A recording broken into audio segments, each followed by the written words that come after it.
Our scripture today is Psalm 107, verses 1 through 9. I'm going to read them out of the Anabaptist Community Bible small book of Psalms, which I got from my book fairy.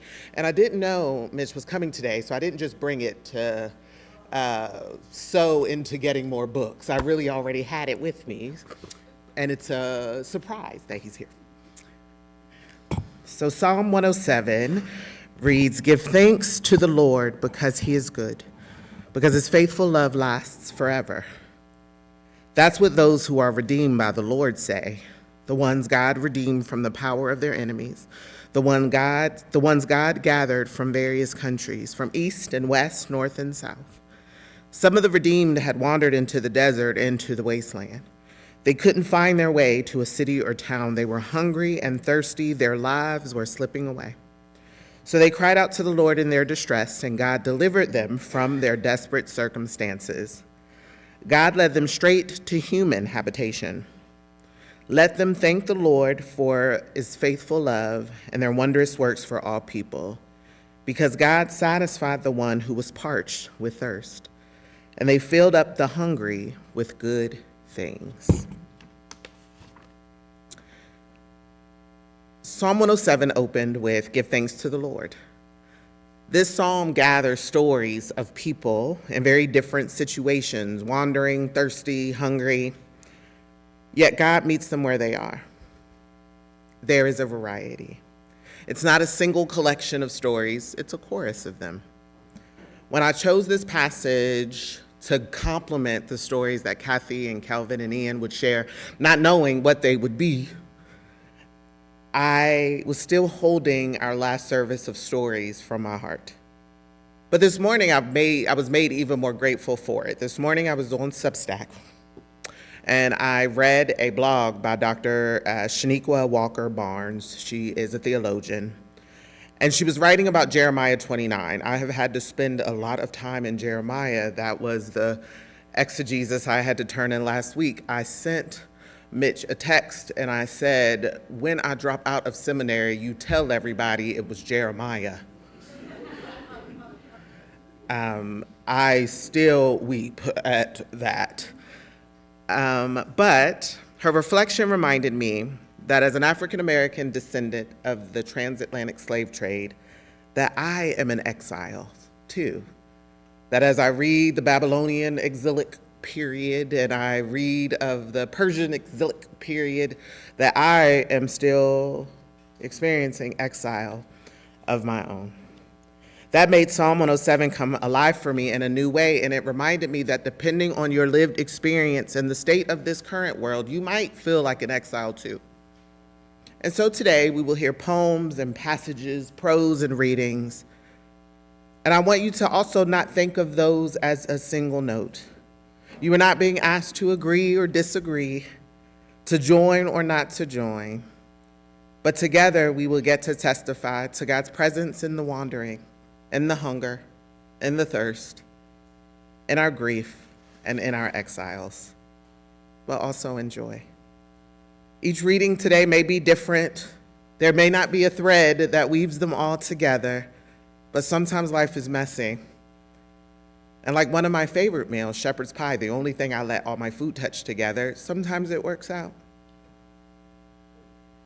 So I ask that we create space to listen, that we create space to take that which resonates and to leave that which doesn't for someone else. And remember that God's goodness meets us in many ways, from many different sources, just as we are. So today, Kathy will start us off with her readings. And it will go Kathy, and then Kelven and Ian, and I will trust you all to come when it is your turn. Kathy.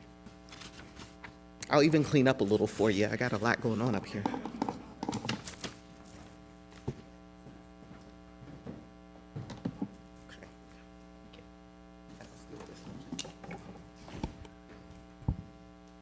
Good morning.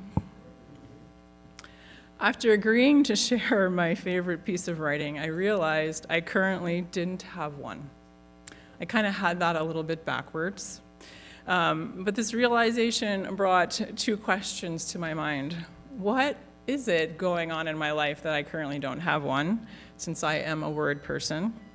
And if I don't have one, what do I want to share then?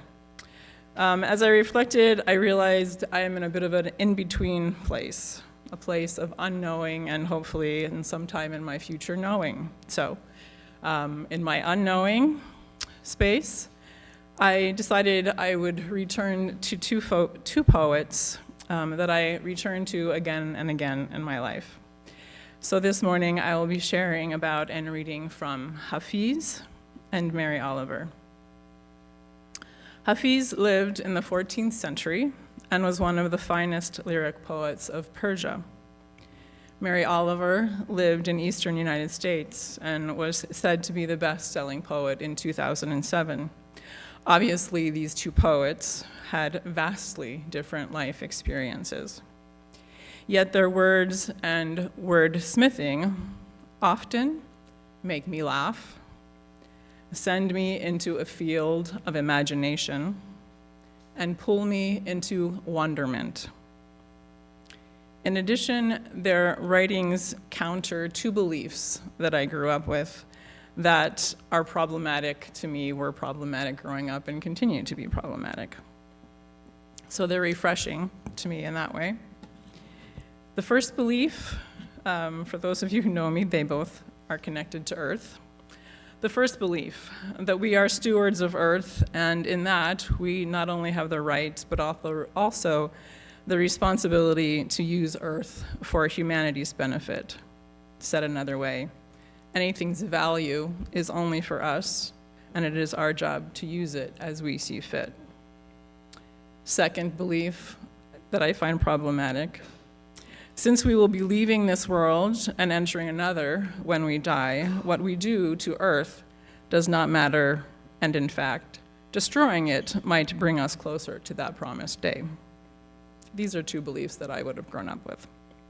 Neither of these fit my understanding of right relationships. My replacement beliefs: humanity is part of an interwoven Earth network of potentially co-enhancing relationships. God is right here, right now, and might even be woven into it with all of us. Immersing yourself in the natural world is an easily accessible way to find God and the wonderment and love surrounding us. Leaving this world, is not required. I found it interesting this morning to sing When Peace Like a River, and though I love that song, it did cause me to wonder what we're missing when we're waiting for the Lord to descend and that trumpet to sound. So the writings of Hafiz and Mary Oliver refreshingly dovetail with my beliefs. It was very hard to pick which ones to read. I will read two by Mary Oliver. Most of them are short. The two by Mary Oliver were just ones that struck me now. They are not my favorites, but I still appreciate them. First one, how everything adores being alive. What if you were a beetle, and a soft wind and a certain allowance of time had summoned you out of your wrappings, and there you were. So many legs, hardening, maybe even more than one pair of eyes, and the whole world in front of you. And what if you had wings and flew into the garden, then fell into the up-tipped face of a white flower? And what if you had a sort of mouth, a lip, to place close to the skim of honey that kept offering itself? And what would you think then of the world as night and day you were kept there? Oh, happy prisoner, sighing, humming, roaming that deep cup. praying. It doesn't have to be the blue iris. It could be weeds in a vacant lot, or a few small stones. Just pay attention, then patch a few words together, and don't try to make them elaborate. This is not a contest, but the doorway into thanks, and a silence in which another voice may speak. From Hafiz, I will read 4. They are, 3 of them are short. First one. Everywhere. Running through the streets screaming, throwing rocks through windows, using my own head to ring great bells, pulling out my hair, tearing off my clothes, tying everything I know to a stick, and setting it on fire. What else can Hafiz do tonight to celebrate the madness, the joy of seeing God everywhere? God blooms from the shoulder of the elephant, who becomes courteous to the ant. God and I have become like 2 giant people living in a tiny boat. We keep bumping into each other and laughing. Every child has known God, not the God of names, not the God of don'ts, not the God who ever does anything weird, but the God who only knows 4 words and keeps repeating them. Come, dance with me.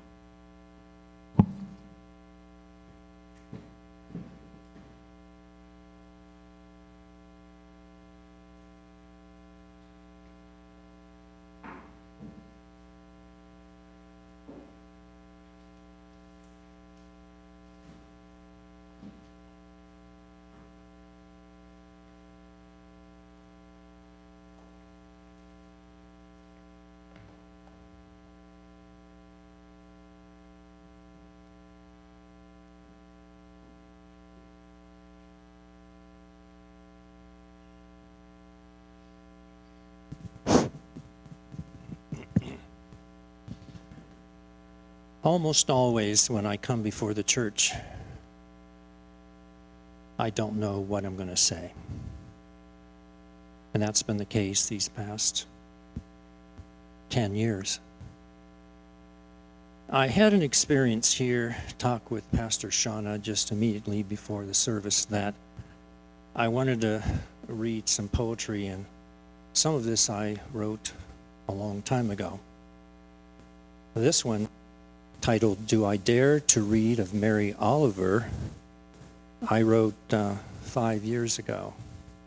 So just by contrast or coincidence or whatever, that so much has been said of Mary Oliver. I've heard more of Mary Oliver in the last 2 days than I've read in my whole lifetime. And I love it thoroughly. So, why am I reading this? Do I dare to read of Mary Oliver?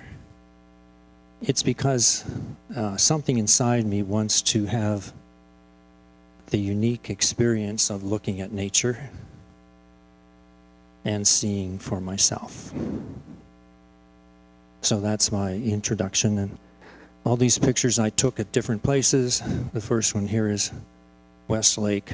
The second one, you'll recognize someone here in the church.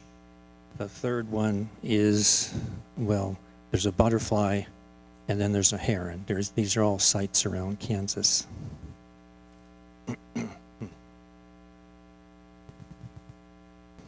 Do I dare to read of Mary Oliver? Oh, do I dare to read of Mary Oliver? I opened a book and peeked inside. I looked not upon the lines, but squinted not. Do I dare to look through her eyes of verse and see what she would share?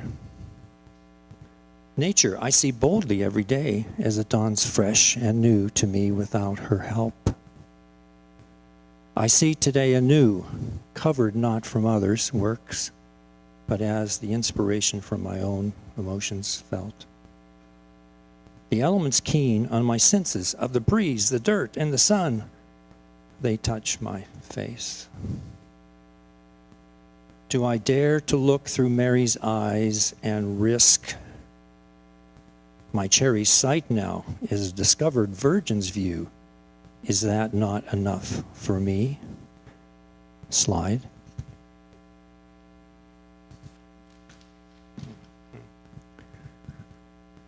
What I see today is perceived and explained secretly to my soul.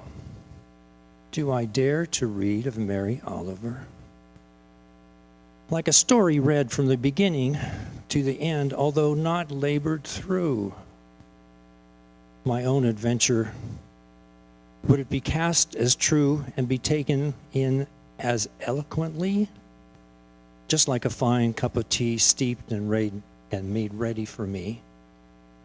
Oh, do I read of Mary Oliver and follow after her journey and not my own? As a poet, she is gone. And could her journey be shared now by two, or even by me? I have never known her, but many others have. Perhaps I shall risk and look upon her work and launch forward with my faith. To see her work as risk for me today, her discoveries were made, but they have not yet been made by me. Will new always be new to me if I read her discovery first? I think I shall take another peek, and I shall risk to look through her eyes. Oh, shall I read of Mary Oliver? I do not know. However, I think I might. Slide.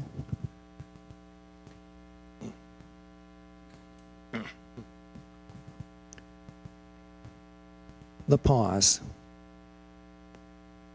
He reached out his hand to a butterfly. There is no hesitation, no relief, but pure experiencing. The monarch hesitated by taking a perch upon his fingers to spread its wings. It waited to fly again. In that moment, in that hesitation, connection stood in stillness, in quietness, and in beauty. Two mystic messengers connected. They, in a sense, held hands. And in that moment, joy was shared. Next.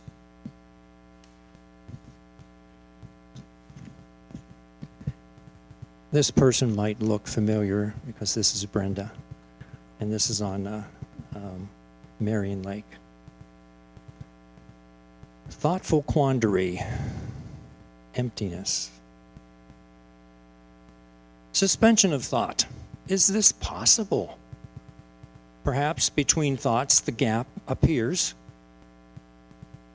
Restfulness, a chance to let the mind's chatter transform to quiet and be swept away from organized or even the disassociative ideas.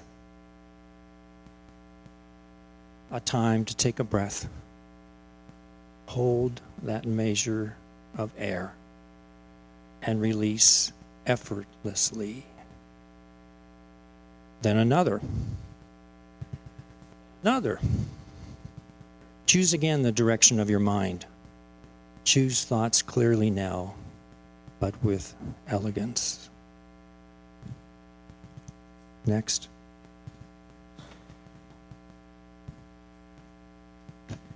I enjoy so much the place I live, and I watch the pond daily, and I Facebook the pond incessantly. So people get weary of me, but I find aliveness and newness every day. This is entitled, Don't You Wish You Could Fly? Becoming My Daydreams. Oh, to have a wing flight above and over the worries of the world, traveling with outstretched heron or even pterodactyl wings of old. To let the lift of uncluttered thoughts carry oneself upward to circle and soar.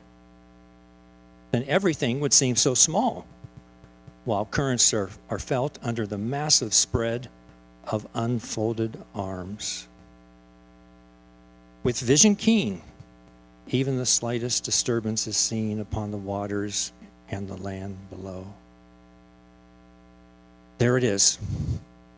A rabbit, there. A cat crouched and ready to strike. Gently unfolding a gossamer reach on both sides and more gently tilting the edge of a wing. A circle downwardly spiral occurs with ease upon this calm breeze. Nearer and nearer to the earth, everything grows larger. The water is much nearer, and with a quick flicker and a rounded form, the air lets go. I splashed, and then I folded again. I don't really like the water. I never meant to be or to touch the water. After all, I am not really a duck. Now, feeling wet and embarrassed in my thoughts, I am awakened from my daydreams.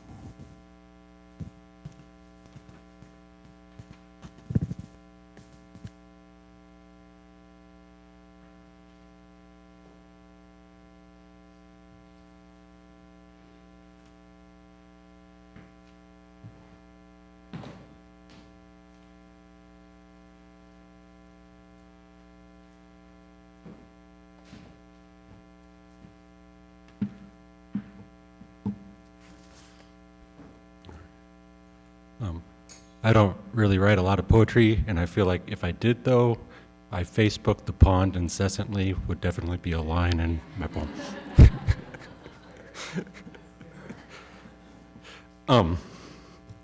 So the poem I'll be reading it's called The Ice Cream Man by Michael Longley. This was written as a poem that Michael Longley wrote to his 9-year-old daughter, recalling an event that they experienced during the Troubles in Northern Ireland. Longley has said that this poem wrote itself, and I think when I read it, that'll become really apparent to you that this poem wrote itself. Art, poetry, is created on surfaces, and this poem has its impact through its insistence on staying surface level. Knowing that any response would quote-unquote miss the mark. And at the same time, nature is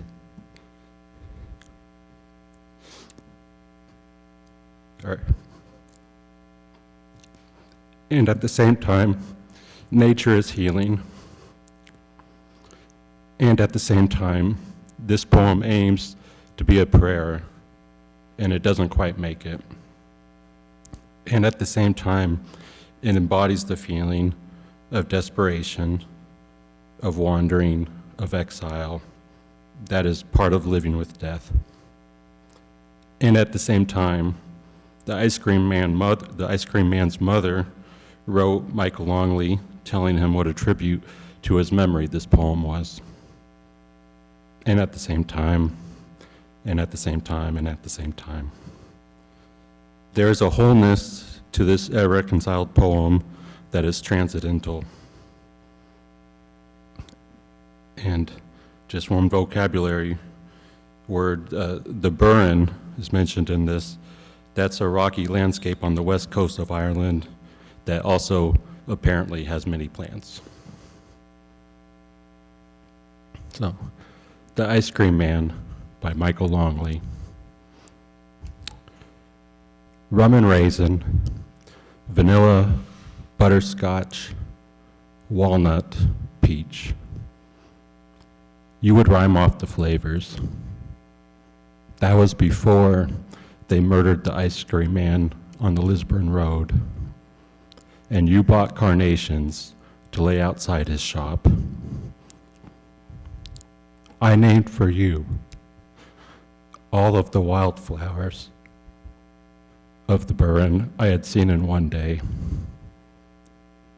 Thyme, valerian, loosestrife, meadowsweet, twayblade, crowfoot, ling, angelica, herb robert, marjoram, cow parsley, sundew, vetch, mountain avens, wood sage, ragged robin, stitchwort, yarrow, lady's bedstraw, bindweed, bog pimpernel,